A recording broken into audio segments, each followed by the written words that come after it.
সত্যি আমিও সেটাই ভাবছি, মানে অসাধারণ ছিল জিনিসটা। ম্যাডাম আমি দুদিন ধরে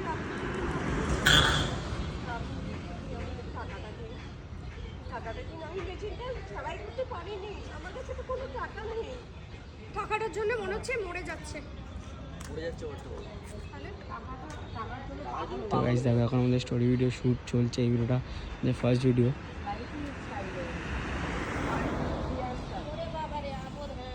টাকার জন্য মনে হচ্ছে পাগল হয়ে যাচ্ছে এই মহিলাটা। পরশুদিন তোর টাকা দিয়ে দেবো। বলো পরশু পাগল হয়ে যাচ্ছে এই মহিলাটা। পরশুদিন তোর টাকা দিয়ে দেবো। না ম্যাডাম, আজকে দিন আমি দুদিন ধরে কিচ্ছু খাইনি, এটাই আমার রোজগার। এটা 1 2 3 একটু ক্লোজ দাও তো।